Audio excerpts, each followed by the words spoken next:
Pai do Senhor, amados, sejam bem-vindos, ao retorno da escola dominical.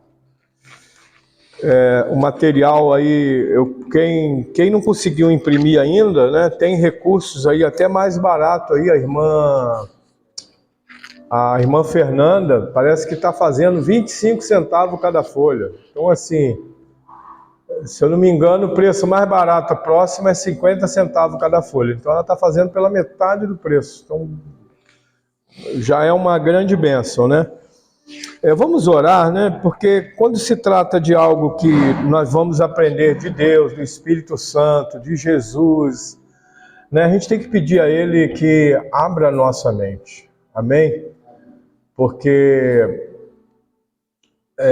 se a gente for olhar para a história da humanidade, tem tanta heresia aí, em nome de Deus, tem tantas seitas que se apresenta como representante de Deus. Mas é por que isso? É porque a palavra de Deus diz que o meu povo perece, porque lhe falta conhecimento. E Jesus, ele disse o seguinte, examinai as Escrituras, pois são elas que testificam de mim. Então, e se você for analisar toda a seita que foi levantada na história da humanidade, é porque o líder dessa seita, ele tinha medo de algo que a palavra de Deus falava. Então ele precisava criar algo que trouxesse para ele mais conforto.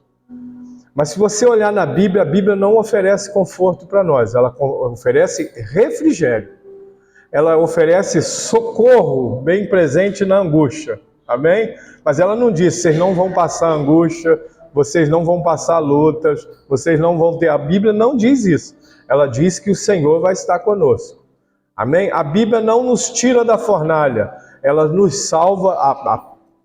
Deus não nos tira da fornalha, Ele nos salva na fornalha, Então é essas coisas aí. Vamos orar? Pai amado, glorificado e exaltado é o Teu santo nome, nós te agradecemos, em primeiro lugar, porque o Senhor sempre nos ouve, Deus.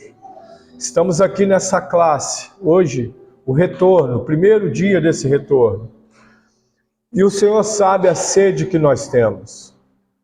Pai amado, e o Senhor sabe, Senhor, que a qualidade, Senhor, do Teu povo é medido, é balançado, Senhor, pelo conhecimento das Tuas palavras, ó Deus.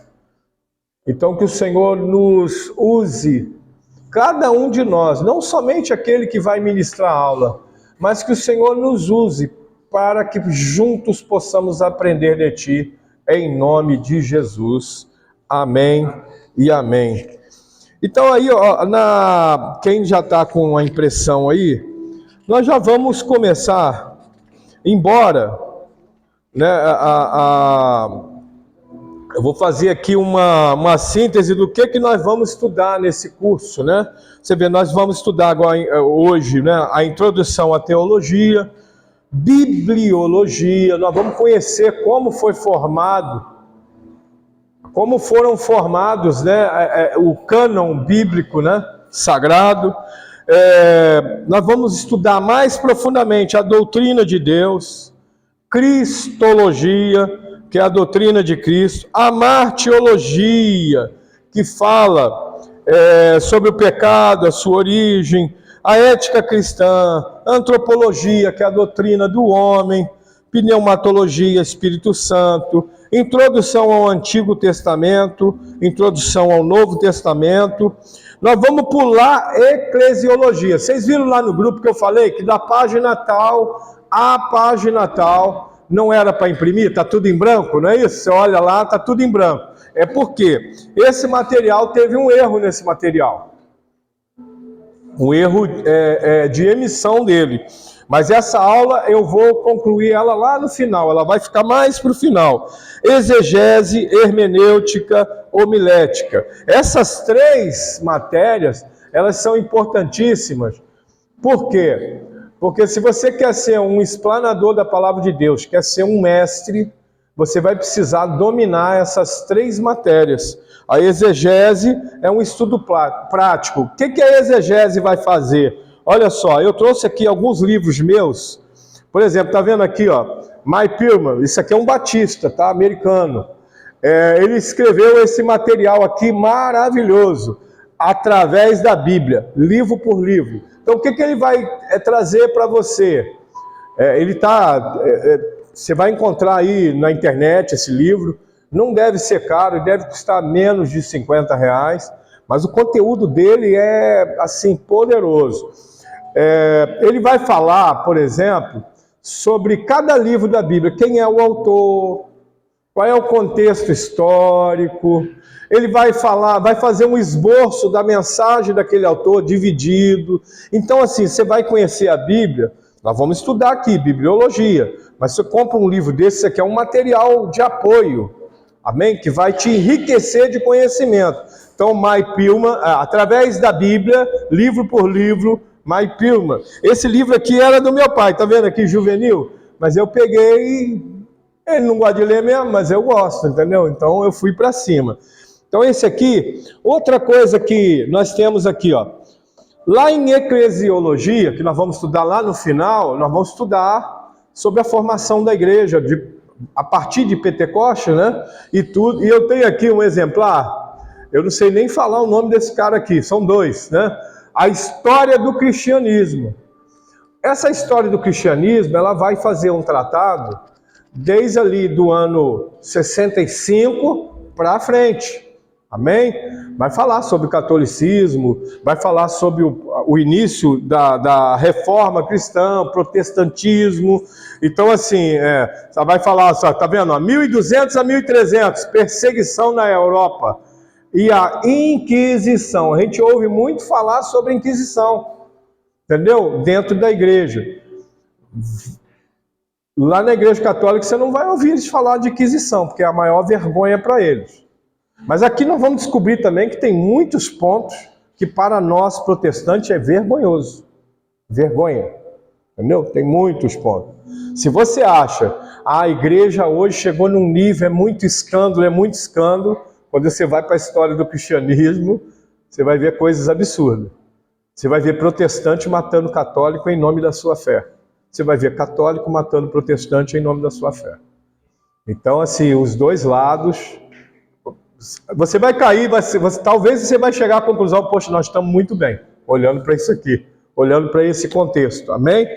Outra coisa que é muito bom, aí eu separei alguns outros livros teológicos, bom, esse aqui é meu, tá?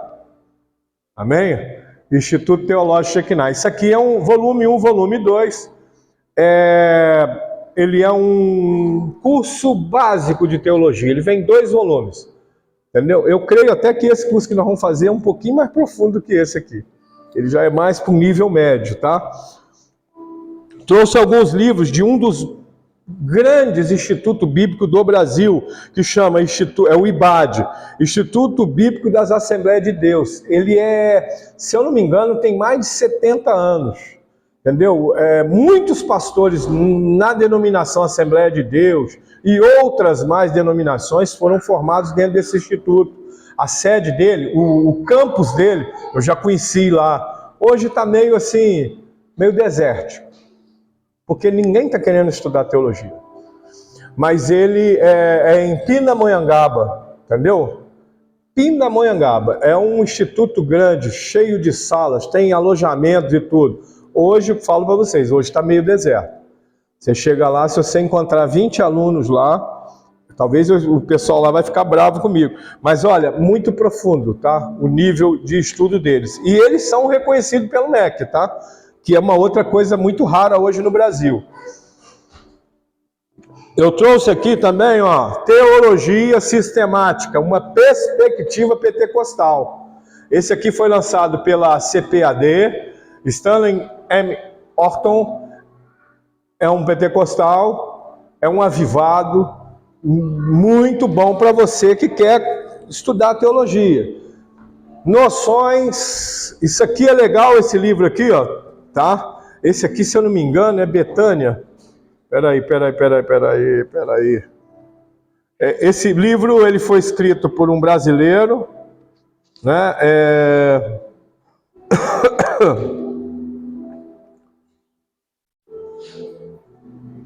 Vida Nova. Foi lançado pela Vida Nova. Noções de hebraico bíblico. O legal dele é que ele tem aqui, ó, tá vendo? Ó, ele tem, você vai estudando sobre o hebraico e ele tem exercício, você vai exercitando a escrita das letras e o sentido da palavra, ele explica-se de forma profunda. O que não pode faltar? Você tem que ter, você vai estudar em casa, você tem que ter pelo menos 3 versões da Bíblia. Uma versão só é pouco. Ao decorrer do curso eu vou falar sobre versões que é interessante. Por exemplo, uma das versões muito bacana, para você que quer chegar mais próximo das cópias dos originais, porque não existe original, amém? Só existe cópia, não existe. Em lugar nenhum do mundo você vai encontrar um fragmento de um texto original escrito em pergaminho ou papiro. Não existe mais. Só existe cópia da cópia da cópia da cópia. Mas pastor, se é cópia da cópia da cópia da cópia, nós vamos estudar lá em bibliologia. Oi. Mas mais próximos estão no Vaticano. Então, os pergaminhos daquelas cavernas lá, naquela montanha ali, próximo ao Mar Morto, chamado, cada um pronuncia de um nome, Qumran, ele veio já numa era moderna, já bem próximo aqui da gente, ele foi fundamental, por quê? Porque a Bíblia sempre foi discutida a veracidade.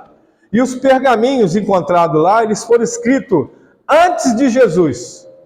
Então tem lá fragmentos do livro de Isaías. Quando eles pegam isso e vão comparar com a Bíblia hoje, lá está escrito exatamente o que está escrito hoje. Então assim, isso foi uma guerra tremenda. Outra coisa, eu trouxe aqui, ó, dicionário didático de português. Muito bom você ter um dicionário. E vamos dizer que você cai em uma palavra mais arcaica na Bíblia. E aí, o que significa essa palavra? Então você tem que buscar num dicionário outra coisa. O dicionário bíblico do hebraico, muito bom. O dicionário bíblico ele vai trazer a palavra escrita em hebraico, vai trazer ela literal. Por exemplo, quando eu falo Yeshua, essa é uma transliteração. Quando eu escrevo lá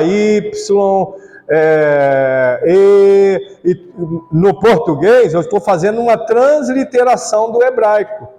Né? E a gente vai ver muito isso, o uso da transliteração, que é para nós entendermos mais rápido e tudo. Mas às vezes é bom você estudar o original e descobrir o que aquela palavra por si está dizendo. Por exemplo, o nome de Jesus, de Yeshua, significa nossa salvação. Então, quando você vai para Uma palavra significa ela pode trazer vários significados, realmente. E assim como no inglês, o inglês, como é que acontece no inglês? Às vezes uma palavra no inglês, numa frase, ela tem um sentido. Numa outra frase, ela vai ter outro sentido. O hebraico é a mesma coisa. Então, os grandes hebraístas do Brasil, fico assim, o pastor Elias, né? Elias, o que mesmo? Elias Soares, é bom que você saiba, segue ele. Ele é um grande hebraísta e também é grego, tá? Ele é profundo no hebraico. Tem um outro lá, César Cavalcante. O César Cavalcante é outro também, muito entendido também do hebraico. E só que eles entendem o hebraico gramatical. Ou seja, ele sabe, não, mas essa palavra aí está na conjugação não sei o quê, que não sei mais o quê, que não sei mais o quê, então isso quer dizer isso. É interessante isso, quando você vai para é igual o nosso português, às vezes a gente não faz as análises sintáticas, né? Nós temos aqui uma formada em letras, né, irmã? E quando você faz, às vezes, uma análise sintática de uma frase, você entende ela melhor, mais profundo. Amém, querido? Isso é uma introdução. Só para a gente... E dentro desse curso, lá na primeira página, introdução, não é introdução à teologia, mas introdução ao curso, você vai entender quem foi que desenvolveu esse material, qual é o público-alvo, área de atuação, né? Ele vai falar sobre a durabilidade do curso, metodologia, avaliação, regras gerais. E vocês viram aí quem imprimiu, que tem avaliações? Essas avaliações, Vocês vão preenchê-la, destacar e me entregar quando chegar na hora, tá? Amém? Vamos entrar nela, propriamente dita? Página 15, Introdução à Teologia. Eu vou na contramão da maioria dos pastores brasileiros.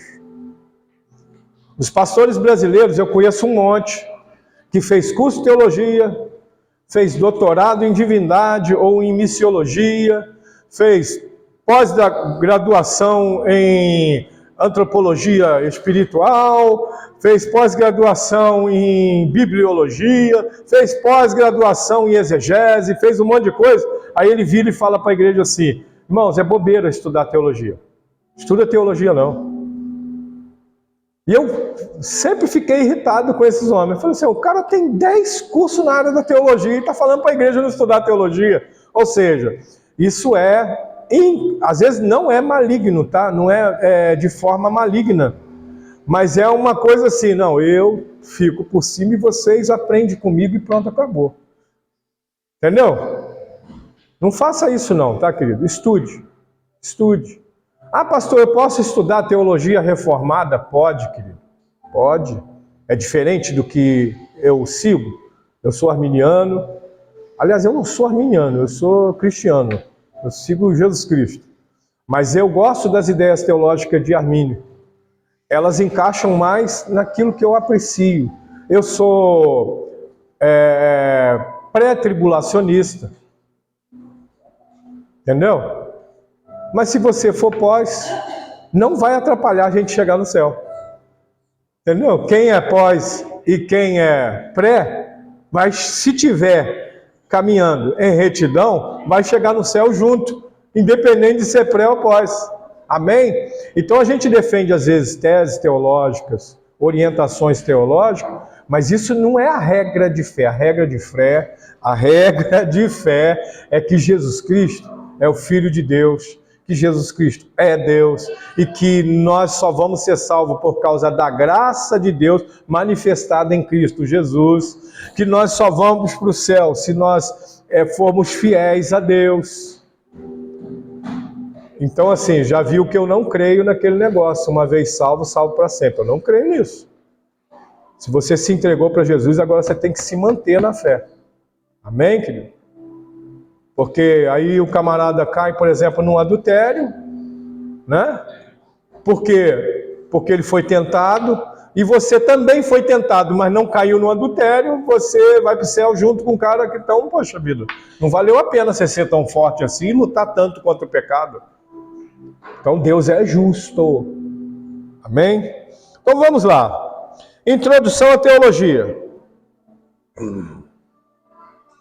Nos dias atuais, muitas especulações sobre o tema são levantadas. Hoje, mais ainda do que quando isso aqui foi produzido, tá? O estudo teológico, dependendo da denominação ou grupo religioso, é visto como uma ferramenta importante que também capacita a Igreja de Cristo a realizar a sua missão. Porém, há segmentos para os quais a teologia é exatamente o oposto, sendo considerada até um obstáculo à espiritualidade e ao crescimento da fé. Isso porque, segundo estes segmentos, o apego às letras sufocam a manifestação do Espírito Santo. A saber, o saber anula o poder espiritual. Eu acabei de falar agora. Tem pastores que viram para a igreja, ou seja, ele é muito forte, ele é muito poderoso, que ele estudou tudo o que ele podia estudar de teologia, mas isso não afetou ele. Mas para a igreja é perigoso. Irmãos, cuidado. Eu já vi muita gente estudar teologia e desviar. Na verdade, quando ele foi estudar teologia, ele já estava desviado. Entendeu? Ele já estava desviado, ele já estava caído, querido. Amém? Então, assim, outra coisa. O fato de uma pessoa saber teologia mais do que seu pastor não significa nada. O pastor é o pastor, até que Deus tire ele. O pastor é pastor. Eu conheço pessoas doutoradas e tudo que eram lideradas por pastor que tinha 4ª série do primário só. Mas ele, como um bom cristão, servo de Deus, entendia que quem colocou o pastor lá foi Deus, e independente da instrução humana do pastor, foi Deus que escolheu ele, então ele se submetia. Amém, querido? Então não caia nessa, não, porque agora, não, eu vou questionar mesmo o pastor. Amém, você pode questionar, mas se você estiver agindo incorretamente, você vai ter um acerto para fazer, e não é comigo, eu não acerto nada com ninguém. E nenhum pastor, estou falando isso, você que está aí, que é de outra igreja, tem 3 pessoas que não são da nossa igreja que estão participando. Então, querido, independente da denominação onde você está, amém, você tem que ser submisso ao seu pastor. Sede submisso aos vossos senhores, é a Bíblia que diz, não é o pastor aqui, o pastor está querendo se promover. Não, nada disso não. Nada disso, nada disso. Amém? Quem é pastor de verdade sabe o peso que tem sobre ele, a obrigação que tem sobre ele. Vamos lá. A religião cristã e a teologia cristã. Parece que são 2 coisas, né? Religião cristã. Há teólogos... Oi? Espera aí, eu acho que eu pulei aqui, né? Vamos lá, perdão. Eu pulei lá o último parágrafo, assim, ó. Mas... antes de tratar dos demais assuntos referentes à teologia, é necessário observar alguns aspectos dessa área em si. É necessário, antes de tudo, compreender o que a teologia e a religião cristã. O que é a teologia e a religião cristã. Compreender a sua importância, finalidade, métodos e divisões. São esses aspectos que vamos examinar nesse capítulo. Aí nós vamos começar, né? A religião cristã e teologia cristã. Religião cristã. Há teólogos que sugerem a seguinte distinção entre a religião cristã e a teologia cristã. A religião cristã é o conhecimento de Deus, no seu sentido subjetivo, que todo crente cristão possui. Enquanto a teologia cristã é o conhecimento de Deus no seu sentido subjetivo, que possui os mestres oficiais da igreja. Bem, podemos aceitar essa definição, pois ainda que todos os crentes devam possuir o seu próprio conhecimento de Deus, as Sagradas Escrituras enfatizam que os mestres oficiais da igreja geralmente possuem um maior nível de conhecimento de Deus. Por exemplo, quando eu citei um pastor que tinha a 4ª série do primário, porém ele tinha a 4ª série de primário, mas ele está vivo hoje, um profundo conhecimento de Deus através das Escrituras. Entendeu? Se vocês um dia tiverem a oportunidade, se eu um dia conseguir trazer ele aqui, ele está com mais de 75 anos e ele tem alguns problemas de saúde. Pastor, faço menção ao nome dele aqui, Pastor Carlos Alberto Isaías, foi um dos meus mestres, né, Marília? E assim, quando ele pega para explanar a palavra de Deus, amados, eu até me emociono de lembrar. Você fica 2 horas sentado e nem no banheiro você vai. Porque o homem é profundo nas Escrituras. Então é isso aqui que o texto. Olha só o que está escrito em João 6,45. Está escrito nos profetas. E serão todos ensinados por Deus. Portanto, todo aquele que da parte do Pai tem ouvido e aprendido, esse vem a mim. Para mim, esse é o maior argumento da importância do ensino da teologia. Porque você vai aprender a entender o que o Pai está dizendo na Bíblia. Para você não distorcer e não criar uma doutrina, um costume que a Bíblia não pede para você criar. Então, o conhecimento, independente do seu grau de instrução terreno, amém? Secular, independente dele, o profundo conhecimento da Bíblia é importantíssimo. A Bíblia diz que nós temos que estar preparados para responder às pessoas quando eles nos arguirem, nos perguntarem acerca da razão da nossa fé. Então a pessoa fala assim, mas por que você é crente? Aí você vai responder para ele, porque Jesus é bom. A resposta começa aí, mas por que Jesus é bom? Como você prova para mim que Jesus é bom? Você passa luta igual eu passo, você fica doente igual eu fico. Você está entendendo? Eu ando de carro 0 quilômetro e você não tem nem bicicleta. E aí, como é que você vai responder a razão da sua fé? Porque o mundo vê uma pessoa bem-sucedida de acordo com as posses dela, de acordo com a roupa que ela veste, com o tênis, sapato que ela calça. Amém? Está entendendo? Então a razão da nossa fé, ela está em Cristo, está na Bíblia, e nós temos que ter esse poder de falar para eles. A razão da minha fé é que Jesus é bom e que você nunca vai entender a não ser que você o aceite, que ele desceu do céu, se tornou homem, morreu a minha morte para que eu tivesse a vida dele. Essa é a razão da sua fé. Glória a Deus, não, né? Igual a resposta dessa, até eu aceito Jesus de novo, aí. Aleluia. Lá em cima está lá na outra coluna aí, né? 1 Coríntios 12, 29. Porventura, são todos apóstolos? Ou todos profetas? São todos mestres? Ou operadores de milagres? Olha só, são perguntas retóricas. Por quê? Nem precisa responder, porque não são todos apóstolos. Nem todos são profetas. Nem todos são mestres. Ou operadores de milagres. Quando a gente estudou lá na escola de dons, primeira aula, o primeiro módulo lá, nós falamos sobre que são 3 categorias de dons, né? Tem os dons ministeriais, tem os dons espirituais, e tem os dons que ele tem vários nomes, pode chamar de funcionais, operacionais, amém?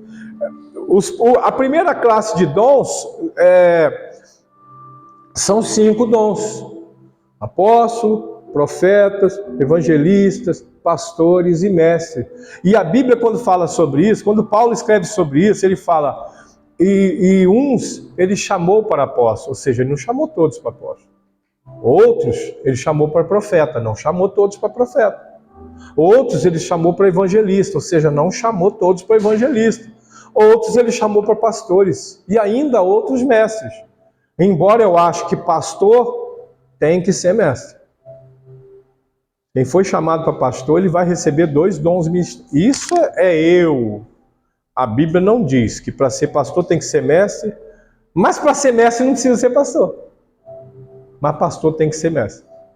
Ele tem que ensinar o caminho. Não é assim que é o ofício de pastor? Levando para a figura do pastor, o pastor ele conduz. Para conduzir ele tem que ensinar. Ele tem que colocar no caminho. O outro texto está em 1 Timóteo 3, 2. É necessário, portanto, que o bispo seja irrepreensível, esposo de uma só mulher. Isso aí já caiu, tá? Nas igrejas acabou. Tem um monte de bispo aí que é divorciado e arrumou uma outra esposa. A maioria deles 20 anos mais nova que ele. Entendeu? Porque a velhinha não estava dando conta, não era mais o satisfatório para ele. Então ele foi lá, divorciou, e aí, se for perguntar o motivo do divórcio, querido, ele vai ter 1001 explicações. Amém?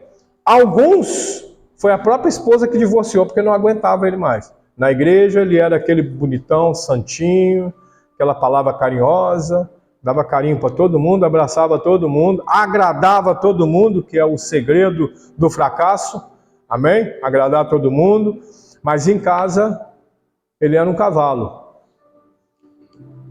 E não no sentido sexual, tá bom? Por favor, no sentido de ser bruto, ignorante, sem educação, maltratar os filhos, bater nos filhos, bater na esposa. Aí a esposa saiu fora, tem que sair mesmo. Se alguma mulher chegar aqui para mim e falar, meu marido me bateu, a primeira coisa que eu vou fazer para ela não é orar, querido. é requisitar um agente, entendeu? De segurança pública. E a primeira coisa que tem que fazer contra esse homem é um boletim de ocorrência. Primeira coisa. Depois, sim, dar o apoio psicológico para a pessoa, amém? Manifestar sobre ela a caridade. Mas o camarada tem que ser preso. Eu estava no conselho tutelar e uma pessoa, que é até de uma igreja aí, agrediu uma menor. E o cara é meu amigo. Chamei a polícia e eu fui lá no trabalho dele buscar ele. Falei, querido, você me desculpa, mas te amo, aí você fez besteira. Entra na patrulha aí, ninguém vai te botar a mão se for pacificamente, ninguém vai te, né, como diz na linguagem mundana, ninguém vai te esculachar, mas vamos lá. Entra ali que você tem que responder aqui na justiça dos homens. É assim. Pontualmente, amém? 2 Timóteo.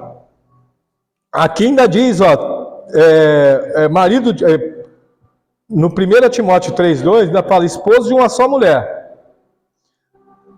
Temperante, sóbrio, modesto, hospitaleiro e apto para ensinar. Por isso que eu falo, pastor tem que ter habilidade para o ensino. Amém? Ele tem que ter habilidade para aprender. Pastor tem que ser autodidata. Tem que ler um negócio e dali ele já tirar um ensino para ele poder ensinar. Ninguém pode ensinar aquilo que não aprendeu. Vamos pensar o seguinte, eu vou dar aula de marcenaria. Vou ensinar é nada. Vou ensinar o pessoal a cortar madeira e na medida errada. O máximo que eu vou conseguir é isso aí. No 2 Timóteo 2,1, tu, pois, filho meu, fortifica-te na graça que está em Cristo. Isso tudo aqui está relacionado à questão daquele que vai liderar, principalmente na área do ensino. Bom, nos textos indicados acima, se ensina que, conquanto os cristãos sejam todos ensinados por Deus, nem por isso são todos mestres. Também que os bispos ou ministros devem ser aptos a ensinar. Isso eu já até concluí aqui. Convém, portanto, que lhes confiem as doutrinas da palavra de Deus, de tal modo que sejam idôneos para instruir aos outros. Não obstante, se deve sustentar que não há diferença essencial entre a religião e a teologia. Não há diferença na essência, tá? Ambas possuem o mesmo princípio ou fonte. Que fonte é essa? Escrituras sagradas. Amado, você pode ler qualquer livro teológico, desde que ele esteja fundamentada nas Escrituras sagradas. Ah, pastor, então eu estou lendo um livro aqui, mas ele é baseado na tradução do Novo Mundo. Tradução do Novo Mundo, para quem não sabe, é a Bíblia das Testemunhas de Jeová. Amém? Essa Bíblia foi alterada. Um cidadão chamado Thales Russell, ele foi um crente congregacional americano. De lá ele saiu e foi para a igreja adventista do sétimo dia. E depois ele pegou e criou, baseado na Bíblia que ele diz que traduziu. Entendeu? Por que eu estou falando ele diz que traduziu, querido? Ele não traduziu nada. Porque na justiça foi provado que ele não era mestre no hebraico como ele se autodefendia. Sou mestre no hebraico, eu fui lá e traduzi. Levando em consideração que a Bíblia só foi escrita no hebraico, no Antigo Testamento. O Novo Testamento foi escrito no grego koiné. Nós vamos estudar isso lá em bibliologia. Então é o seguinte, qualquer livro que você for ler, que esteja baseado nas Escrituras Sagradas, na Bíblia que nós temos, amém? Você pode ler. Mas pode aproveitar tudo? Não sei. Porque a Bíblia diz a gente examinar tudo e reter o que é bom. Pode ser que num livro que foi escrito numa Bíblia, baseado na Bíblia Sagrada, ele tenha distorções também. Porque toda heresia, toda falsa doutrina, toda seita, as maiores, você vai ver, elas têm como base a Bíblia Sagrada. Mas elas sempre oferecem uma segunda verdade. Vamos lá? O mormonismo, né, que foi, eu já assisti, inclusive, já li a história, né, do Joseph Smith. Ele fundou a Igreja de Jesus dos Santos dos Últimos Dias, mais conhecido como Mormon. Ele tem a Bíblia Sagrada como princípio, mas o verdadeiro livro que rege a religião dele é o livro dos Mormons. Que, segundo ele, o anjo Moroni apareceu para ele. Já começa por aí. Existe na Bíblia anjo Moroni? Então, o que Jesus Cristo falou? Mesmo que um anjo lhe ofereceu um outro evangelho, não aceita. Então ele aceitou, um anjo entregando para ele um novo evangelho. Aí revelou lá as placas de ouro que só ele viu, mais ninguém. Só ele conseguiu interpretar, mais ninguém. As placas apareceram, só ele viu, só ele interpretou, escreveu o livro dos Mormons e depois ele devolveu para o anjo Moroni e ninguém mais nunca viu as placas. Entendeu isso? Aí você vai falar lá do Islã. Supostamente, o senhor Mohammed Maomé recebeu o anjo. Agora, se não me falha a memória, o anjo Miguel, ou Gabriel, um dos dois, é o mesmo que falou com Maria. Miguel, né? É Miguel. Arcanjo... Não, Gabriel. Anjo Gabriel e arcanjo Miguel. Arcanjo é guerreiro, não é mensageiro. Aí ele recebeu lá o anjo e o anjo revelou para ele o Alcorão. Entendeu isso? Mas se você ler o Alcorão, você vai descobrir muita coisa que está escrito lá no Pentateuco. Entendeu? E ele recebeu isso muitos, foi 1700 alguma coisa aí. Entendeu? Que Maomé traz essa revelação. Então, a gente tem que tomar cuidado, é isso aí. Qual é a fonte? Amém? A fonte. Agora, por exemplo, pastor, eu gosto do pastor Augusto Nicodemos. Parabéns para você. Você tem um bom gosto, um excelente gosto. É um grande teólogo, querido. É um grande teólogo. Mas tudo que ele ensina está de acordo com o que eu acredito? Não, ele tem coisa. Entendeu? Por exemplo, eu creio nos dons espirituais hoje. Ele é um cessacionista. Ele acha que os dons espirituais foi só lá para o tempo dos apóstolos e pronto, acabou, não tem mais. E o que eu às vezes nem gosto dele? É que ele debocha de nós que falamos em línguas. Entendeu? Há um nível de deboche. Agora, o amigo dele, que também é cessacionista, Hernani Dias Lopes, eu nunca vi ele debochar dos pentecostais. Muito pelo contrário, a Assembleia de Deus convida ele direto para pregar dentro da Assembleia de Deus. E ele prega sobre avivamento tremendamente, a palavra dele sobre avivamento. Entendeu? Os dois são excelentes. Mas o que o outro não presta para mim, eu deixo para lá. Mas você vai aprender com ele coisas grandiosas. É um dos sábios mestres hoje no Brasil. Mas eu poderia apresentar uma lista para os irmãos. O pastor Antônio Júnior, muito bom. Tem coisa que eu não concordo também, mas eu não estou aqui para concordar com ninguém, não. Quem sou eu? O que não pode é a igreja viver em função. Eu estava um dia num culto e o pastor falou um negócio lá. O que o pastor falou? Olha, irmão, nós vamos fazer um jejum aqui de televisão. Aí um irmãozinho lá embaixo falou, pastor, isso não é jejum, isso é propósito. Entendeu? Isso não é jejum, isso é propósito. É, querido, onde é que está escrito na Bíblia que isso não é jejum? Nem tinha televisão na Bíblia, né? Entendeu? O jejum é meu, eu faço o jejum que eu quiser. Entendeu? Ah, não, mas o pastor... como é que é o nome do pastor lá? Eduardo Reis falou que isso não é jejum e tudo mais. Vem cá, mas o pastor Eduardo Reis, ele é o quê? Ele é quem? Ele é o pastor Eduardo Reis, ele ensina isso lá para a igreja dele. Aqui eu quero dar o nome de jejum. Eu não vou comer mortadela, estou fazendo jejum de mortadela. Ah, eu não vou, a mulher aí, não vou passar batom, estou fazendo um jejum de batom. Querido, é propósito. O jejum é um propósito por si só, pô. Amém ou não? Então, como nós vimos aqui, aí lá embaixo, João 8, 31 e 32. Ó, nós temos aí um candidato que usa muito a expressão João 8, 32. Entendeu? Mas o João 8, 32 precisa ler-se em primeiro lugar o 31 para você entender o que realmente o 32 quer dizer. E o contexto de 32 não é o contexto que esse candidato, que esse político aplica, tá?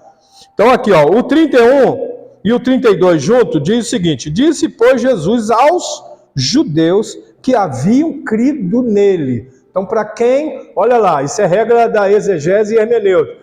Para quem Jesus disse isso? Em primeiro lugar, para os judeus.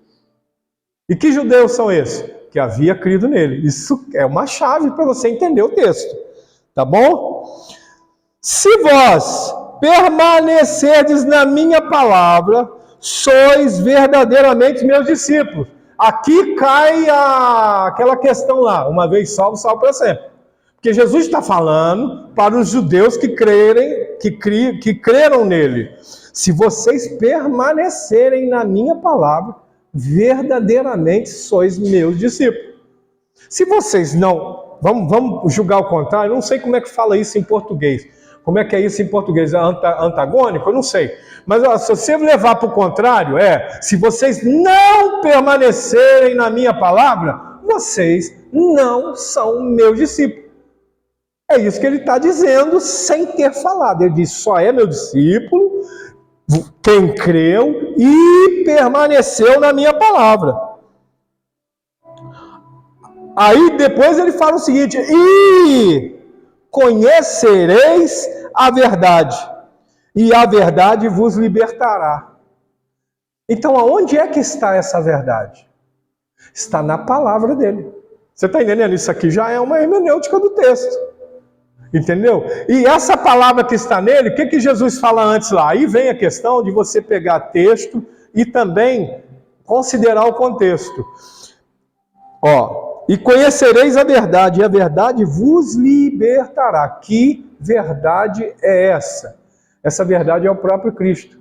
Examinai as Escrituras, pois são elas que testificam de mim. Amém, querido? Amém? Alguma dúvida? Alguma pergunta ou algum comentário? Adendo aí? Pastor, eu gostaria de colocar esse comentário aqui, que eu acho que fortalece ainda o argumento, né, da aula. Isso é muito importante, tá, querido? Todos aqui têm liberdade. Amém? Como o George ali falou muito bem. Então, vocês têm liberdade para participar. Então, olha só, no próximo parágrafo, sustentamos, pois, que tanto o conhecimento religioso como o teológico são fundamentalmente um e se adquirem pelo mesmo método. Então nós... Pois não. Ele é original ou não? Ele tem algumas coisas fora do texto dele? Então, é assim, o Alcorão... inclusive eu tenho um exemplar lá, quem quiser você vai ver que ele vai falar, por exemplo, de Maria.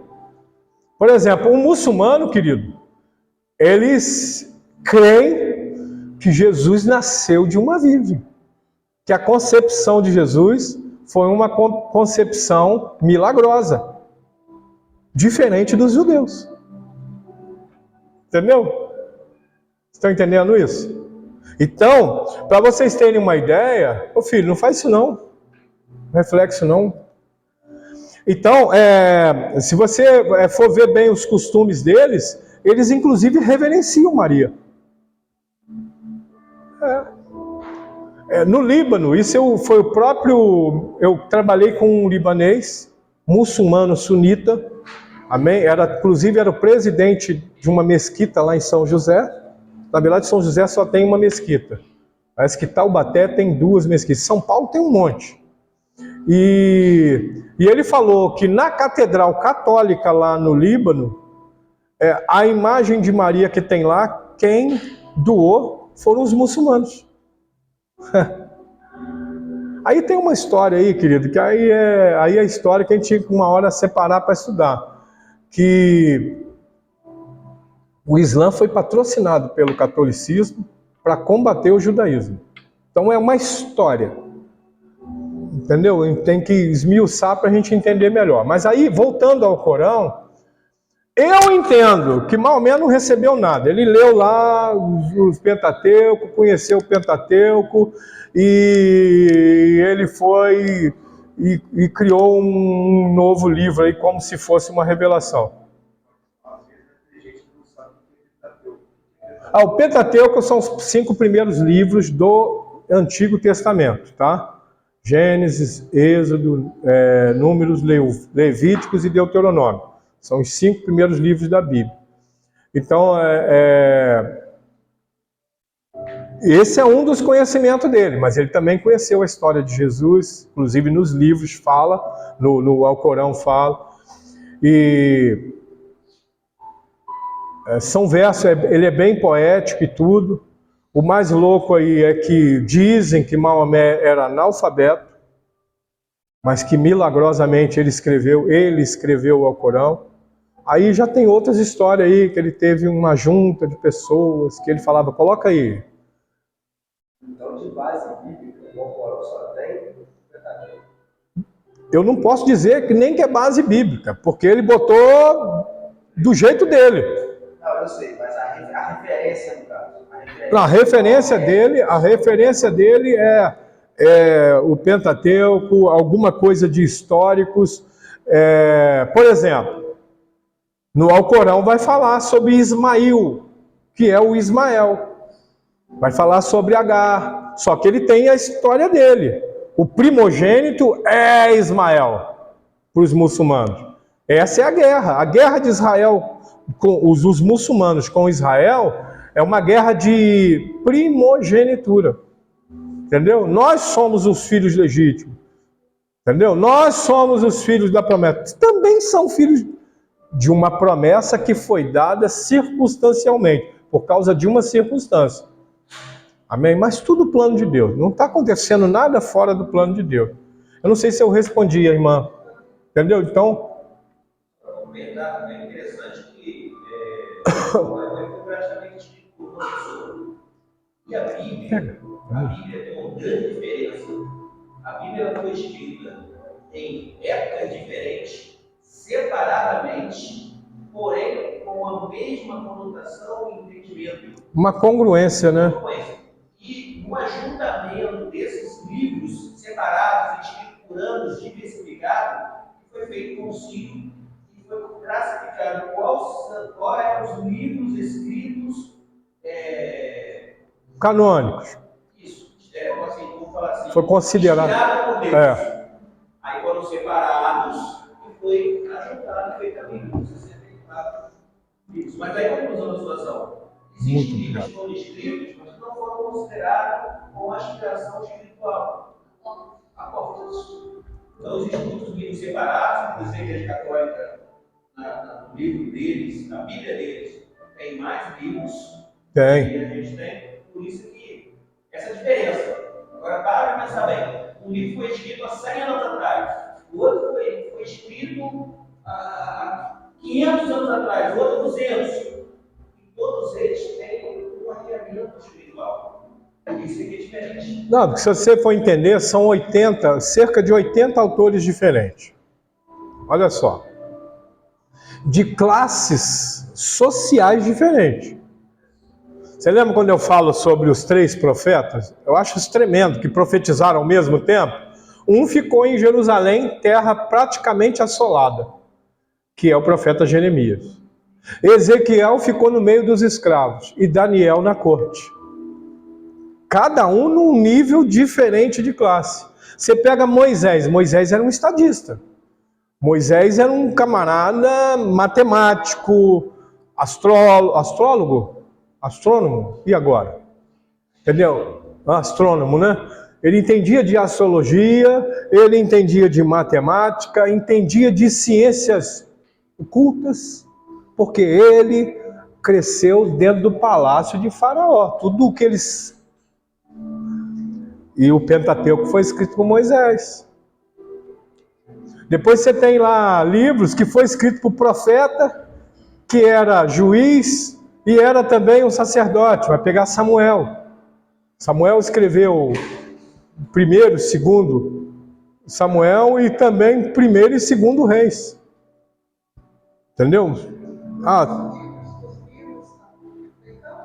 Apócrifos. Mas esses livros não foram considerados espiritualmente, houve história, houve um acontecimento. Ele só não foi inspirado pelo Espírito Santo. Então, ele não tem um propósito de você. Que é quando ele é pelo Espírito Santo, ele tem transformação na nossa vida. Pedir, mas pode pegar mais. Os apóstolos é só história.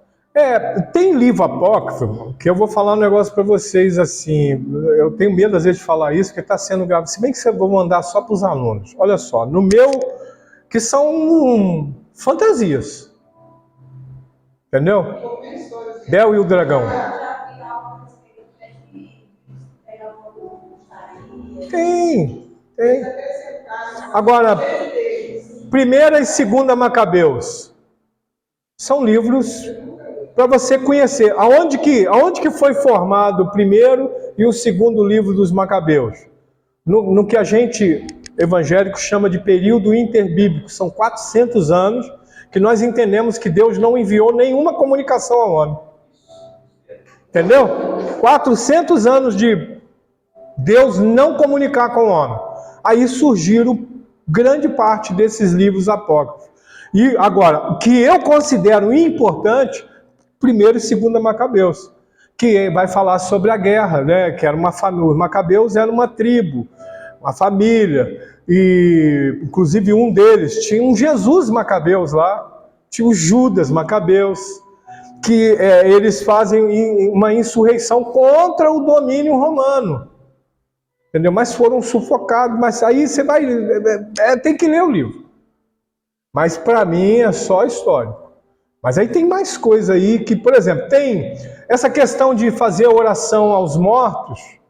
Eu não me lembro agora qual, porque eu não sou doutor em livro apócrifo, né? E nem nos livros canônicos eu sou lá um mestre, né? Estou aprendendo. Mas tem um livro que vai dar respaldo para eles fazerem a missa do sétimo dia. Aí depois depois faz outras missas, né, para quem morreu, né? Tem outras missas que são encomendadas. Mas ele vai Oi? Dos finados. Então vai ter um livro específico lá para isso. Porque senão, aí vem a questão do rompimento da igreja, a igreja lá de Lutero, né? Lutero, amados,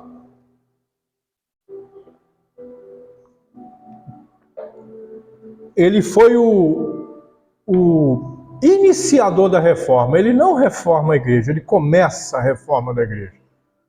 Amém? Ele mantém um monte de rudimento. Tanto é que se você for na igreja luterana, você vai ter uma leve impressão, os luteranos vão ficar bravos comigo, que você está na igreja católica. Só não vai ver imagem de esculturas, essa coisa toda. Entendeu? Mas o bispo lá, luterano, ele vai usar uma batina né, e tem um pouquinho, né, daquele ritual bem formal e essa coisa toda. Mas assim, Lutero foi um grande instrumento de Deus, mas 100 anos de Lutero, teve um outro reformador que profetizou a vinda de Lutero, quando ele estava sendo queimado. O nome dele é John Hus. John Hus, você vai ler a história de John Hus. Hus é ganso. Entendeu? É ganso? Peraí, Hus é ganso.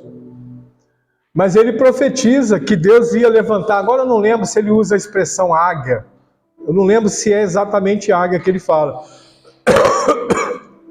Ele fala, hoje vocês estão matando um ganso. Mas daqui a 100 anos Deus vai levantar uma águia. E a referência é que exatamente 100 anos depois vem a que a gente chama de grande reforma com Martin Lutero. Amém? Agora, se você for estudar também isso aí, você vai descobrir que a reforma só aconteceu devido ao apoio da burguesia, devido ao apoio de reis que esconderam, que manteve ele escondido, entendeu? Porque não aguentavam mais a Igreja Católica. Por isso nós temos que tomar um cuidado tremendo, entendeu? Para nós não nos tornarmos indulgentes, como nós temos visto acontecer aí. Tá? Foge um pouquinho aqui da aula, mas a igreja tem que tomar um cuidado para nós não nos tornarmos indulgentes. Entendeu? Tem líderes aí que tem cavalo de 1,5 milhão. Entendeu? Eu fico olhando isso e é triste. É triste. Aí ele ainda vira e fala assim para justificar: não, o cavalo nem está no meu nome, está no nome da igreja. Para que a igreja precisa de um cavalo de 1,5 milhão? Entendeu? Isso está sendo gravado, mas vai só para aluno, só no... Você está entendendo, Everaldo? Para que a igreja precisa de um cavalo de 1,5 milhão? Entendeu, irmão? Se fosse lá no tempo de Paulo, talvez faria até sentido, porque não, a gente usa cavalo para evangelizar. Nós compramos um cavalo de 1,5 milhão porque ele é melhor, porque ele tem patas de ouro, né? Essa coisa toda e tal. Assim, se o pastor falar para mim, qual é um carro hoje, o carro atual hoje aí mais caro, brasileiro, vamos pegar um brasileiro, vamos pegar importado não. Mais caro hoje, brasileiro? Não. É tudo importado, né? Então vamos pegar o carro que o pastor sonha. Entendeu? Eu tenho direito de sonhar com o que eu quiser. Não vem com esse papo não. Mas pastor, se você tiver esse carro, como é que você vai pagar o IPVA? Ah, se Deus me der o carro, ele vai me dar o dinheiro do IPVA também. Porque Deus não é bobo não, é. Mas eu, por exemplo, eu sou apaixonado por um carro muito raro no Brasil. Ele é um Dodge, né? O Dodge Durango. Carro 7 passageiros, mas é para 7 passageiros mesmo, né? Aquele que tem aqueles banquinhos, né? Que tem que ser 2 crianças sentadas lá atrás e olhe lá. 8 cilindros. Pensa num carro. Pisou no acelerador, ele gasta meio tanque. Mas não é nada, é injeção eletrônica. Dodge Durango hoje deve estar custando seus 480 mil reais um carro zero. Como ele é importado, acho que o IPVA dele vai para 10%, não? Importado? Acho que é. O nacional é 1.000, acho que é 2%, o nacional é 4%. Depende do estado, né? Então, um Dodge Durango desse, o IPVA dele deve dar uns 30, 40 mil reais. Hã? Aí, ó, tá vendo? Já aumentaram o carro. Olha a inflação como é que tá. Isso aí deve ser o Lula que botou imposto maior aí, 1,1 milhão. Aí então você pega o IPVA desse carro aí. Se o IPVA for 5% de 1,1 milhão, já era. Mas vamos lá, queridos. Ah, Deus. Então nós entendemos aqui, ó, que se a gente é lindo o carro, né, irmã? Um carro desse, querido, você sai daqui e vai nos Estados Unidos com ele.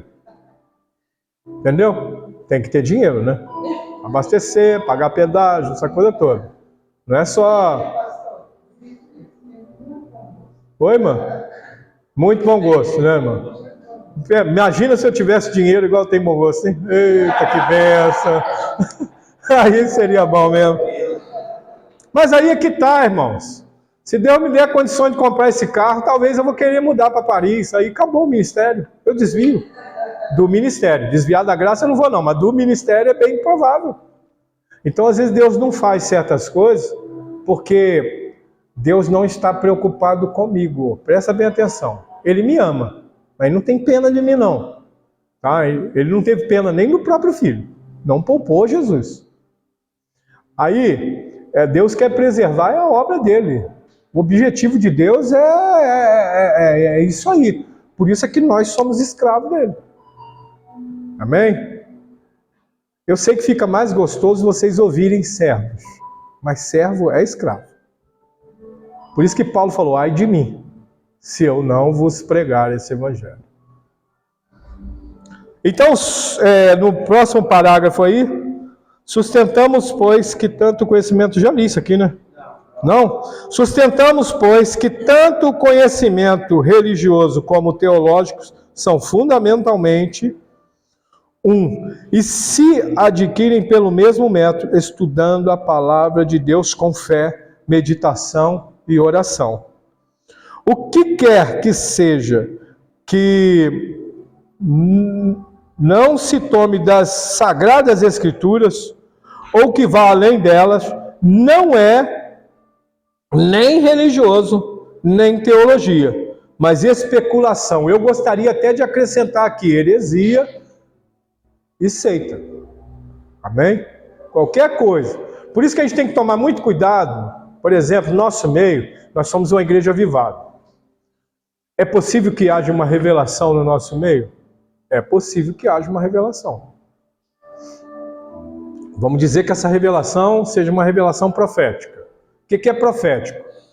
Aquilo que você costuma ver na televisão aí, ou no YouTube, alguma coisa assim, o cara falando de algo que aconteceu, né?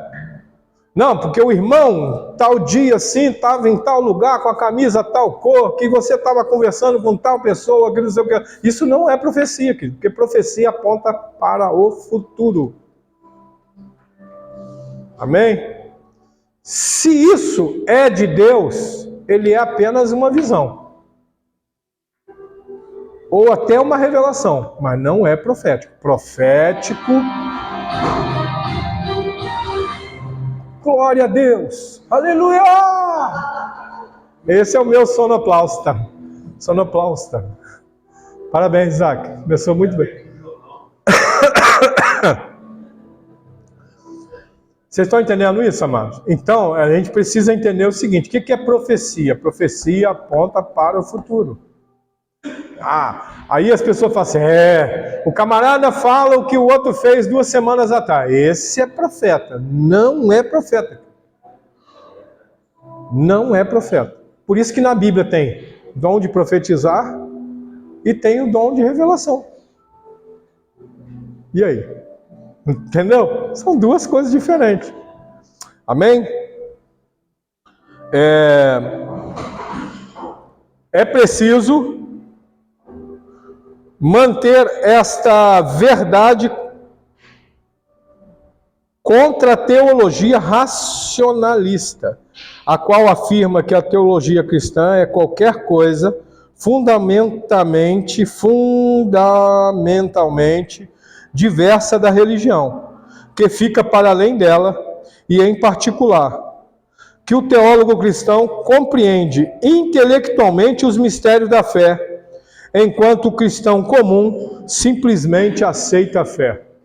E não é isso, tá? Isso é uma visão racionalista. Ih, gente, tem coisa pra caramba aqui, né? Vamos lá. Com efeito, a teologia cristã não é um sistema de filosofia especulativo cuja substância fica na órbita da compreensão intelectual do mundo, intelectual do homem, mas é a sabedoria de Deus em mistérios, conforme Paulo escreve em 1 Coríntios 2,7. Nesse versículo, o sentido da sentença de Paulo é óbvio. Alguém abre para mim aí, 2,7, 1 Coríntios 2,7. E leia bem alto.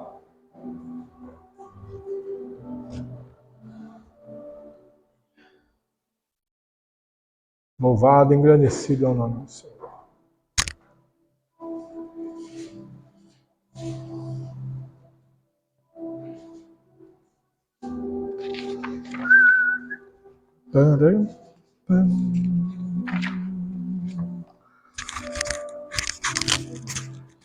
Aleluia. Alguém achou aí, gente? Pode ler, ué. Eu estou esperando. Mas falamos da sabedoria de Deus oculta em mistério, a qual Deus ordenou antes dos séculos, para a nossa glória.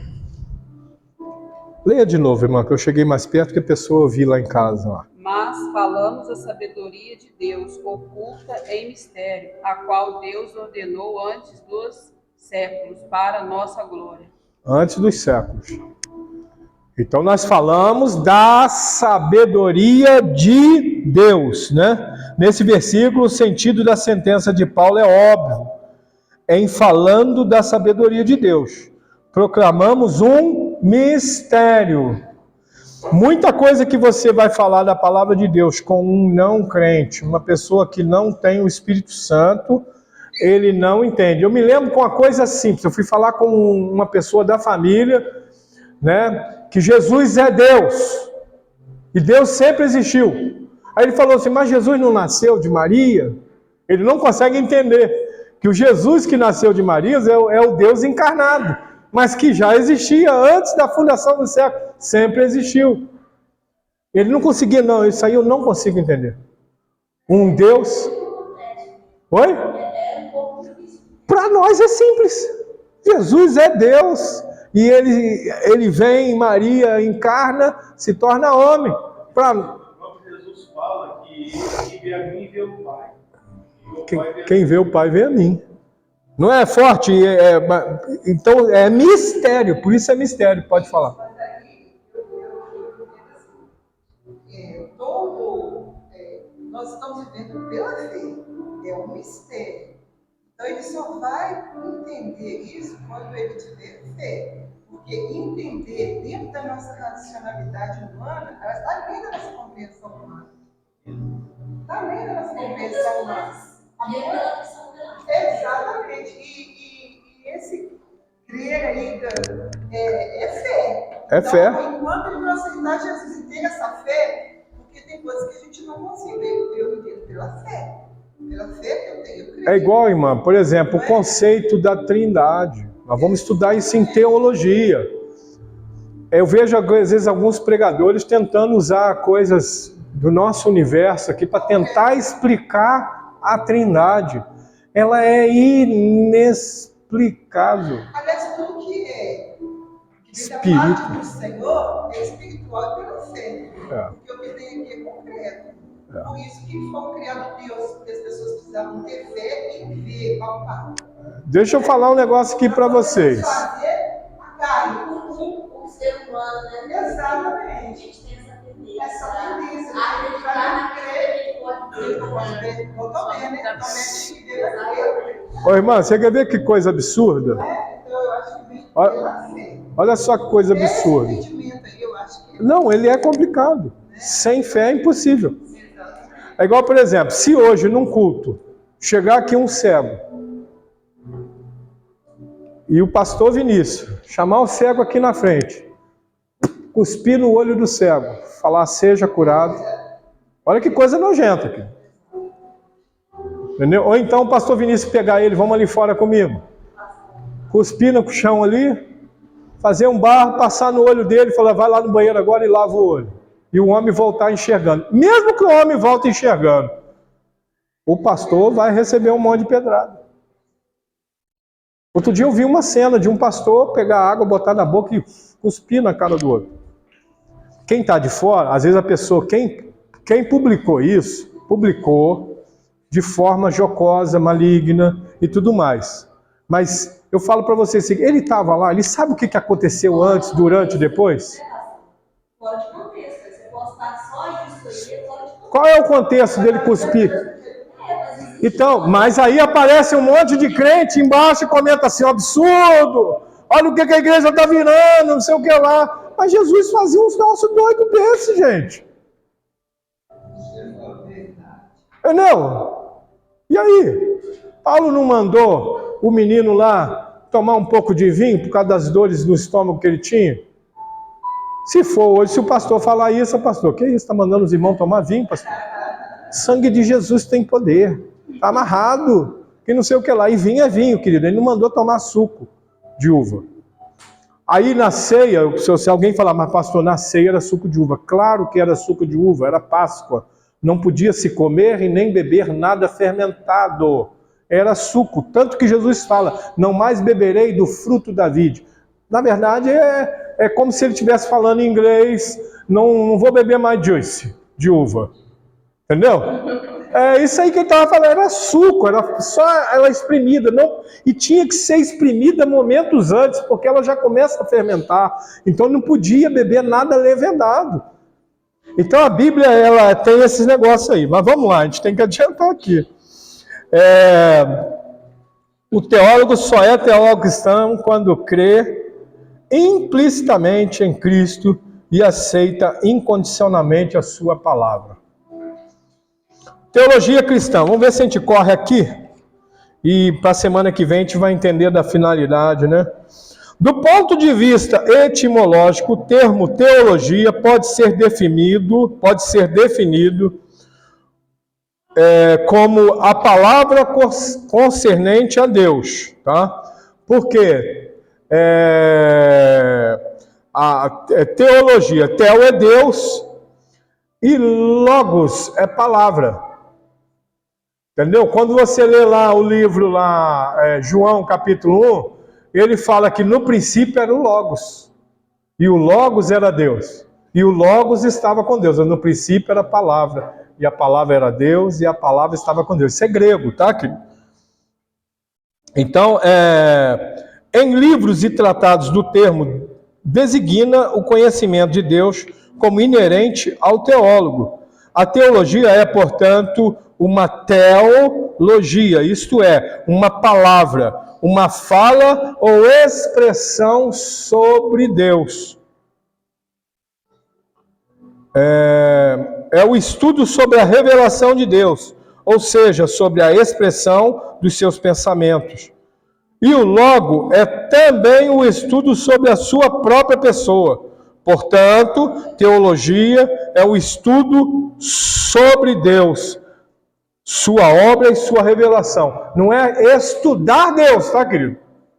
Mas é sobre Deus. Entendeu isso? A diferença? Estudar Deus e estudar sobre Deus são duas sentenças diferentes.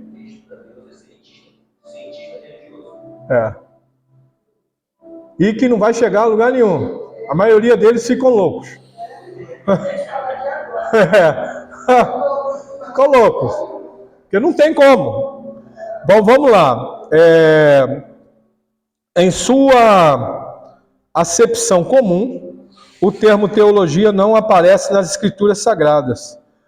A epígrafe do Apocalipse de João, Apocalipse, de Yohanan, teologou, meu Deus do céu, não foi escolhida pelo autor do mencionado livro, mas foi acrescentada posteriormente por copistas. Este livro vem comprovar que o termo, já entre os primitivos escritores cristãos, era largamente empregado e comumente entendido também no seu sentido específico. Ou seja, quando fala assim, Apocalipse João, nunca foi ele que botou esse nome, Apocalipse João. Isso foi lá outrora, quando o livro foi organizado como livro. Em princípio era uma carta. Quando ele foi organizado como livro, alguém, copista, foi lá e deu o nome, o Apocalipse de João. Contudo, ele era também usado por autores não cristãos, e este fato não nos deve surpreender, visto que o homem tem por natureza certo conhecimento de Deus, pois a lei divina está gravada em seu coração. Romanos 1 e 2. O que acontece? O ser humano, todos nós, temos um espaço vago no nosso espírito. Eu sou tricotomista quando se trata, né, da espiritualidade humana, da antropologia, né? Espírito, alma e corpo. Então, o ser humano comum que não aceitou Jesus, está andando lá fora, eu acho até que eu já falei sobre isso aqui. Ele tem as suas funções corporais funcionando, como qualquer outro, e ele tem também os seus sentimentos, que é a alma, funcionando como qualquer outro. Mas o espírito não. O espírito ele é dividido em duas partes, que é a consciência e a intuição. A consciência, aí a gente fala assim, os tricotomistas falam que o não cristão, o não servo de Cristo, aquele que não passou pelo novo nascimento, ele tem o seu espírito adormecido, porque a intuição está totalmente em pausa, não está funcionando. Mas a consciência sim. Eu de vez em quando assisto documentários sobre crimes. Aí fala assim, nossa pastor, eu tenho umas manias meio loucas mesmo. Eu gosto disso, para ver como é que foi a investigação. A irmã sabe disso, né, irmã? E essa coisa toda. Eu falo que ela também, né, gosta de ver também. E toda pessoa que comete um crime, aí eu já estou falando de homicídio, né? A primeira coisa que ele tenta fazer é esconder todas as provas. Porque no espírito dele, a consciência dele está dizendo, você fez besteira. O que você fez vai te custar caro. Entendeu? Tem pessoas que matou e ficaram loucas, doentes. Tem pessoas que adquiriram câncer porque matou alguém, porque o espírito, a consciência dela pesou de tal forma. Mas a intuição, querido, quando a Bíblia fala assim, o meu espírito se comunica com o Espírito de Deus, é através da parte da intuição, parte do espírito. Só tem a intuição avivada, ou como a Bíblia fala lá, alma vivente, né? Quando ela fala alma vivente, essa alma vivente não é a alma, é o espírito. Ela tem um corpo, tem um sentimento, é o conjunto de tudo. Quando Deus soprou, ali Deus colocou o espírito dele em nós, cheio de consciência e cheio de intuição. Por isso o homem falava com Deus abertamente, tinha um canal aberto total com Deus. Hoje nós temos complicações aí. Hoje nós temos deficiência na nossa comunicação com Deus. Embora Deus nos ouve a todo tempo, a todo momento. Então, essa questão da intuição, ela é muito importante para a comunicação com Deus e só tem ela quem aceitou Jesus. Quando uma pessoa aceita Jesus, na verdade, ela já recebeu essa intuição, porque o Espírito Santo visitou e a Bíblia diz que quem convenceu essa pessoa do pecado, da justiça e do juízo para que ele se entregue foi o próprio Espírito Santo. Ali, querido, já aconteceu um batismo do Espírito Santo. Pastor, lembrar que eu estou meio perdido. São corpo, alma e espírito. Esse espírito é um espírito de intuição e de consciência ou é o Espírito Santo? Não, esse espírito é do homem. Entendeu? Esse espírito, ele começa na vida do homem.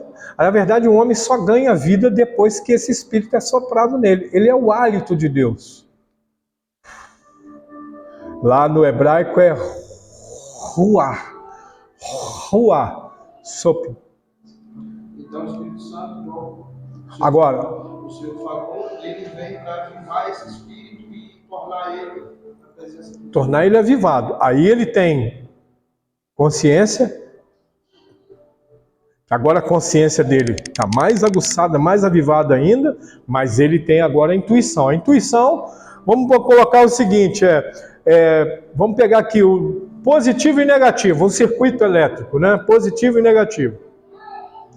Aí aqui está ligado o negativo, certo?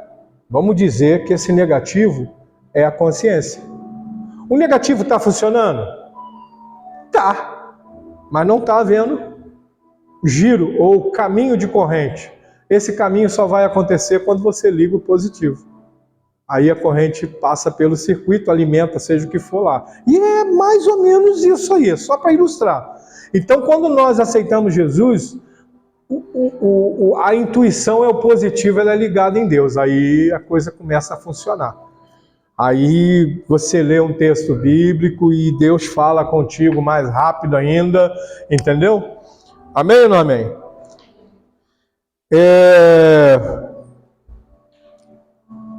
onde eu parei aqui? Contudo, ele era usado também por autores não cristãos, isso aqui eu já li.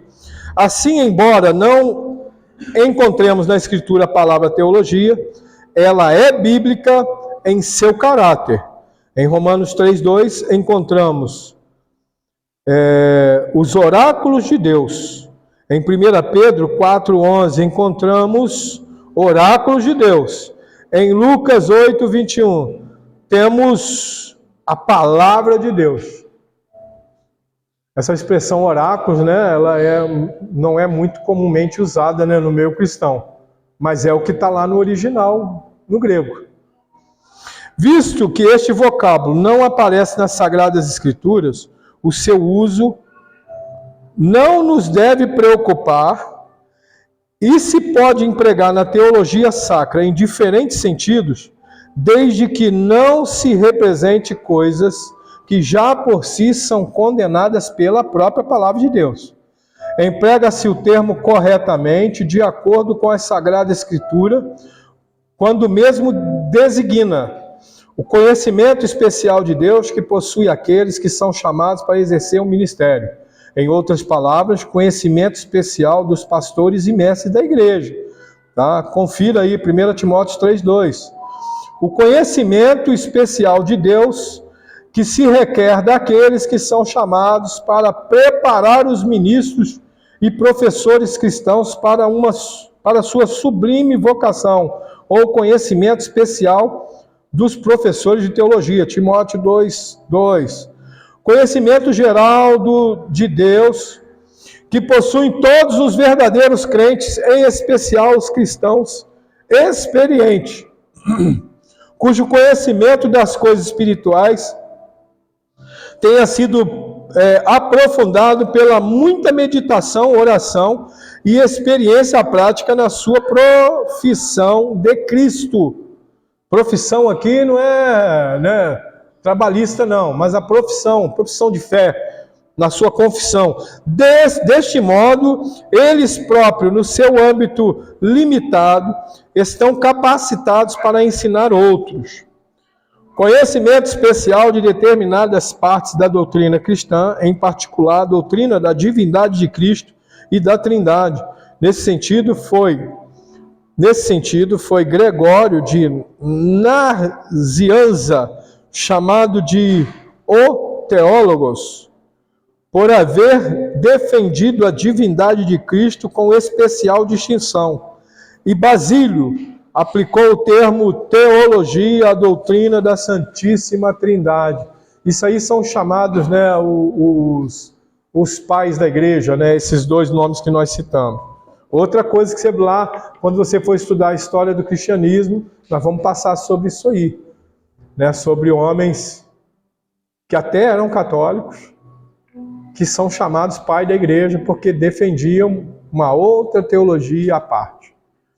Entendeu? Quando se emprega o termo teologia nas acepções acima e se usa em conformidade com as Sagradas Escrituras e, por conseguinte, corretamente, aplicando a qualquer doutrina que vá além das Escrituras ou a um sistema de doutrina que não se baseie exclusivamente nas Escrituras, mas antes na consciência cristã, experiência cristã, tradição cristã, etc., ele está mal aplicado. Entendeu? Então vamos dizer o seguinte: a igreja de onde nós saímos, a regra de fé e prática deles não é a Bíblia. São as confissões, as bulas papais e as tradições. Entendeu? Eu já vi aí um material aí, tem uma menina que trabalha comigo e ela é uma das catequistas. Tem nada de Bíblia não. Tá? Tem só as tradições, ensina os ritos, como é que tem que fazer, ó, quando o padre falar assim, assim, assim, você vai responder, todo mundo uníssono, numa só voz, louvado seja o Senhor. Entendeu? Eu estou rindo aqui, mas não é deboche não, porque seria muito antiético e promíscuo da minha parte rir. Entendeu? Mas é assim que eles fazem. Portanto, tudo que não procede das Escrituras, nada tem de teologia, não passando de especulação humana. E isto, afinal de contas, nada mais é do que erro e ilusão, conforme nos ensina Paulo escrevendo a Timóteo, Timóteo 6, de 3 ao 5.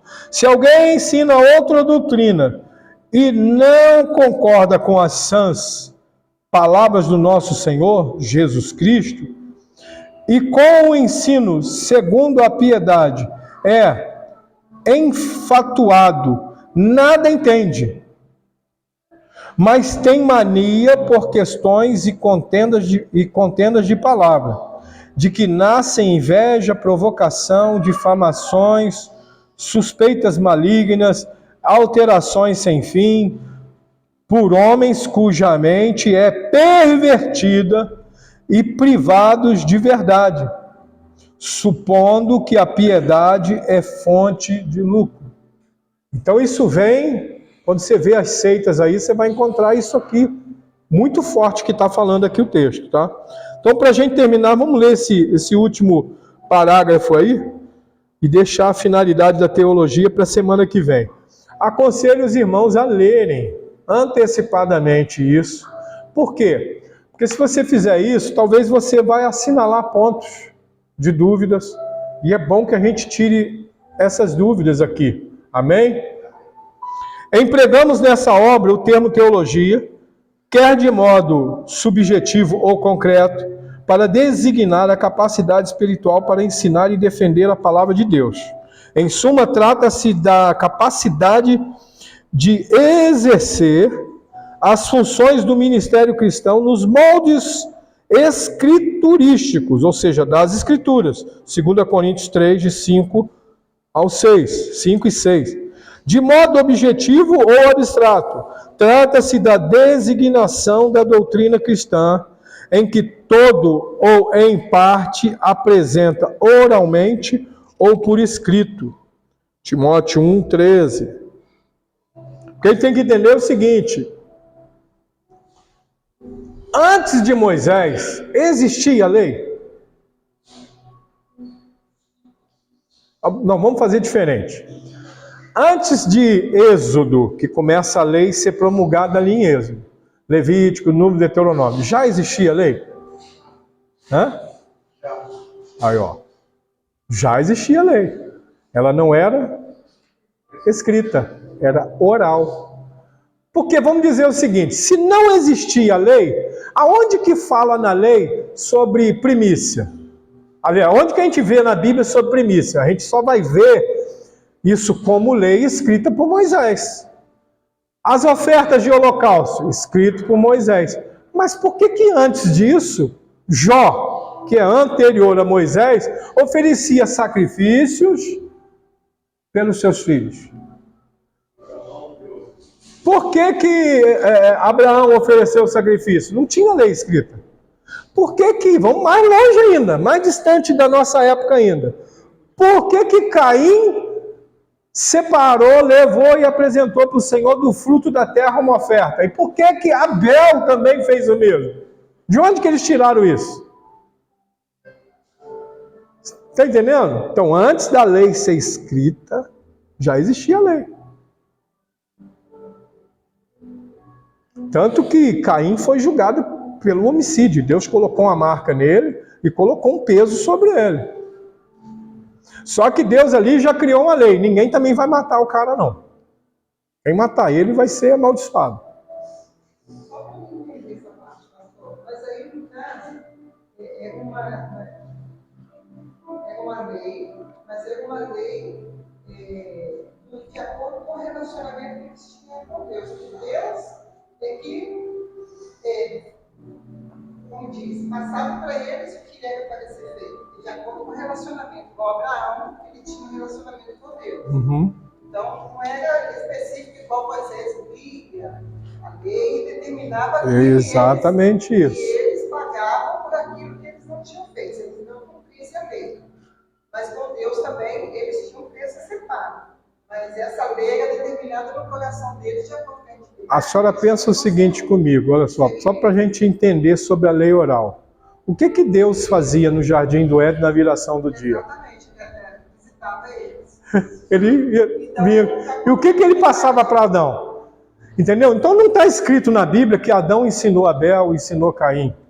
Mas até quando você não ensina nada para o teu filho, mas você faz algo que teu filho vê, você está ensinando. Entendeu? Se você for no supermercado, uma pessoa que eu conheço, eu não posso falar assim, falou que o avô dela ia no supermercado. Antigamente, vocês lembram que o papel higiênico ele era embrulhado individualmente?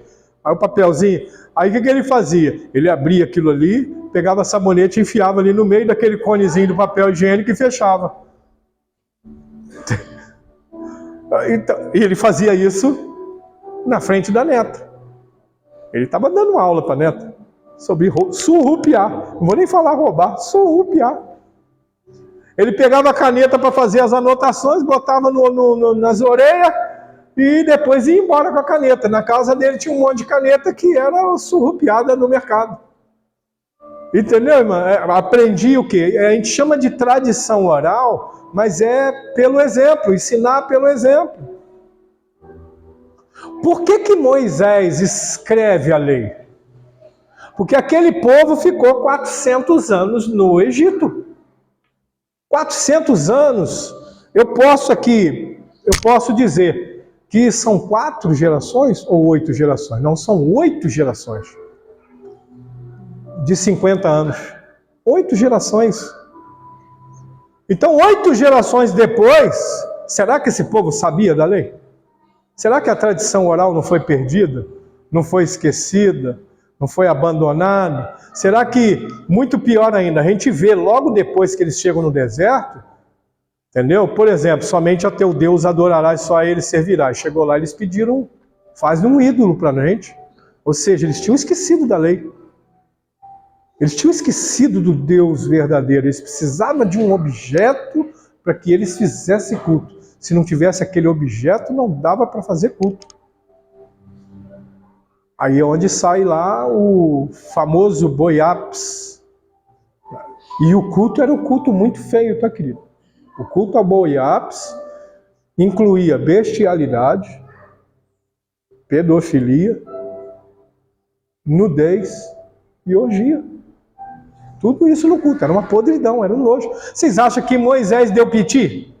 Quebrou as tábuas da lei, foi só um piti que Moisés deu? Foi não, querido. É que quando ele chegou lá, até eu estou arrepiando só de imaginar na podridão. Quando Moisés chegou lá, que ele desceu do monte, que ele olhou aquilo, ele foi no ápice meu Deus, esse povo é louco. E ele se irritou, desagradou a Deus. E olha que a Bíblia diz que Moisés era o homem mais manso que já pisou na terra. Hein? Amém? Vamos concluir aqui. Vamos lá no ambos esses usos escriturísticos. A teologia subjetiva ou concreta é a capacidade espiritual do mestre cristão. A teologia objetiva ou abstrata é o produto ou o resultado dessa capacidade.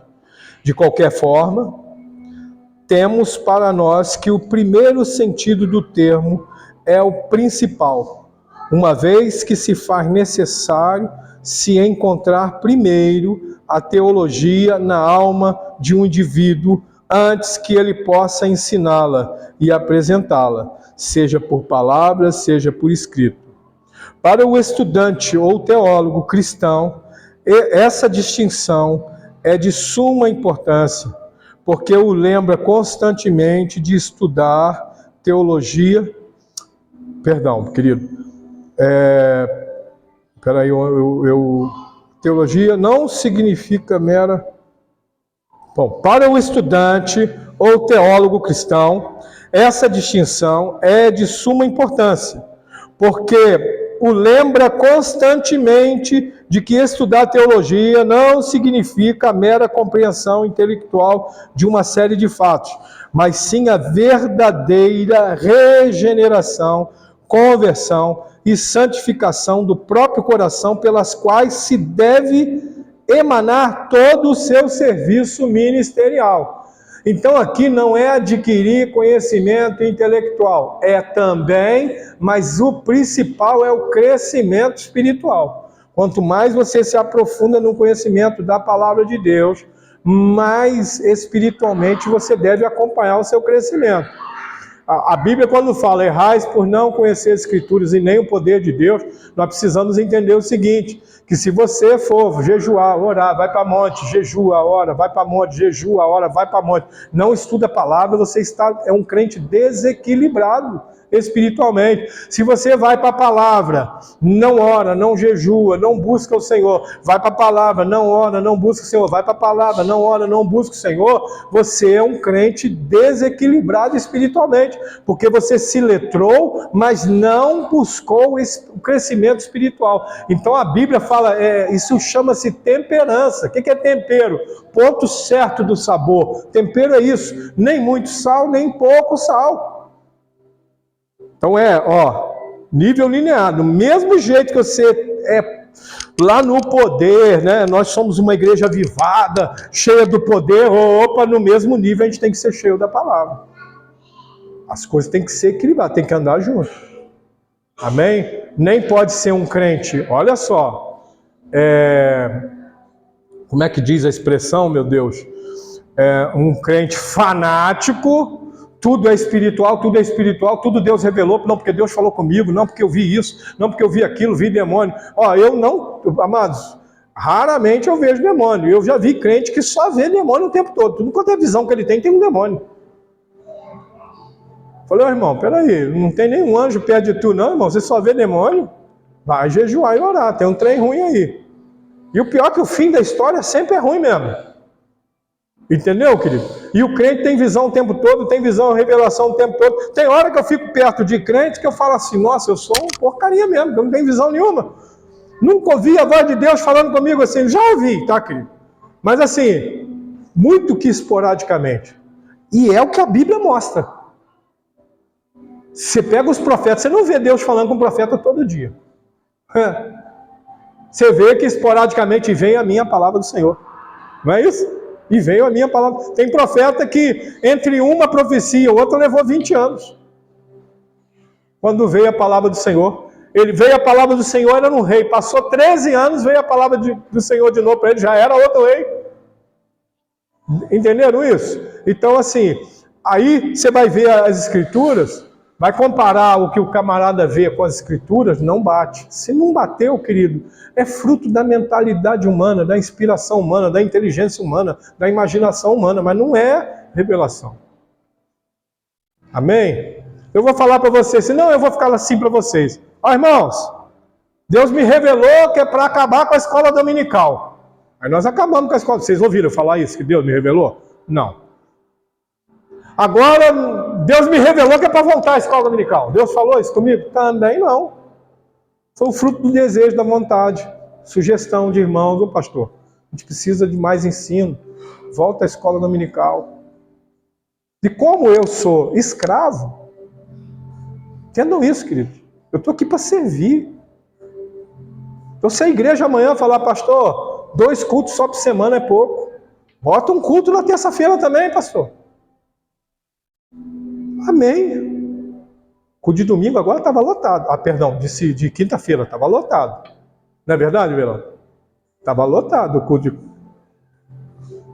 Eu acho que a culpa eles vieram por causa do baterista. Agora tem baterista no culto, aí eles vieram. Entendeu? Pastor é bobo assim mesmo, né? Não tem jeito, né?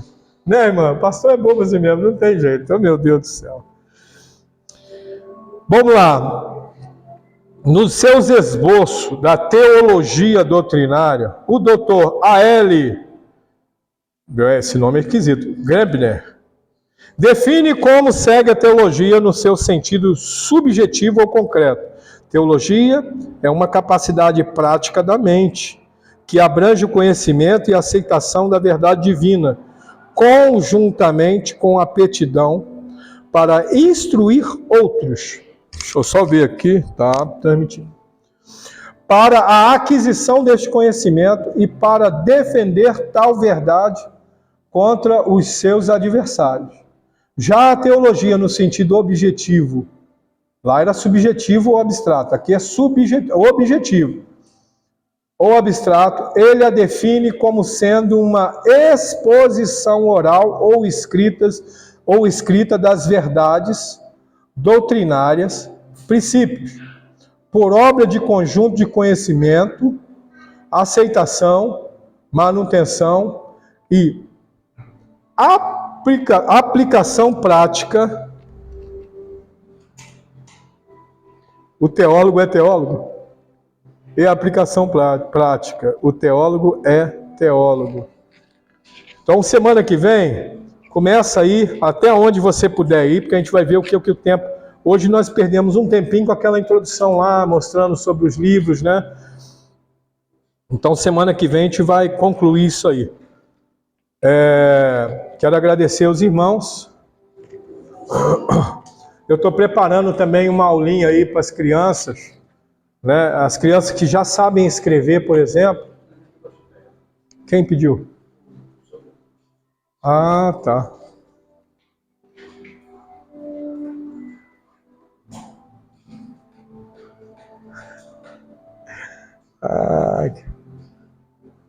Os atributos de Deus. Isso aqui é da Maria Júlia, né? Israel. Cadê o seu, Isaac? Fez não? Tem que fazer, tá? Beleza. É isso aí. Então, amado, nós estamos partindo para isso aqui. As crianças agora aqui eles estão estudando, inclusive, aula de teologia. Quem é Deus, né? O tema é quem é Deus, a natureza de Deus, os atributos de Deus, Deus na Bíblia. Aí tem os textos aqui para eles lerem lá. Vocês leram os textos lá? Israel, vocês leram o texto lá da Bíblia? Amém. Amém. Isso aqui vai ficar comigo. Depois tem um quiz. Está até impresso já, que nós vamos entregar para essas crianças aí daqui a 6 meses. Eles vão levar para casa, eles vão sentar. Vai ter aí uma semana para eles responderem, para a gente avaliar, e aí, o que eles aprenderam. Amém? A mesma coisa você que está em casa, tem lá nas lições, lá tem uns questionário, responda, leia, estude a Bíblia, estude outros livros, leia outros livros, amém? Sobre o Espírito Santo tem livro muito bom, sobre Cristologia tem livros muito bons. Quero agradecê-los, já são 11 horas, né? Vamos ficar de pé, agradecer a Deus. Hoje nós teremos um culto tremendo. Eu vou dar um spoiler do culto hoje. Hoje a meditação da palavra de Deus vai ser o parente remidor. Amém? Nós vamos meditar nisso aí. Nós vamos fazer uma viagem nos séculos. Nós vamos viajar, fazer a viagem no tempo aí. Transitar lá na antiguidade, lá na criação, até Apocalipse. Amém? E eu tenho certeza, convide pessoas para estar na igreja, porque o parente remidor é também uma palavra evangelística. Amém? Você que está assistindo a aula remotamente, não está ao vivo hoje, mas semana que vem vai estar. Mas já, eu vou chegar em casa, já vou preparar ela e colocar lá no YouTube para você poder meditar. Eu quero pedir para um dos alunos fazer essa oração de ação de graças ao Senhor pela nossa escola. Amém? Pode orar. Senhor, meu Deus, meu Pai, nós rendemos louvor a Ti sobre essa manhã, para Te agradecer, Senhor, pela essa oportunidade de conhecimento, onde o Senhor possa manifestar também a Tua presença nos nossos ensinos, porque nós sabemos que nenhuma palavra proferida em relação às Tuas Escrituras pode ser modificadas. Amém. O Senhor vem nos trazer também a capacidade de conhecer, de aprender e de reter esse conhecimento, para que em momentos certos da nossa vida nós possamos também estar explanando isso, para que nós possamos sair aqui não doutores da lei, mas praticantes da Tua palavra, praticantes do Teu ensinamentos, porque, na verdade, nós só sabemos não adianta nada.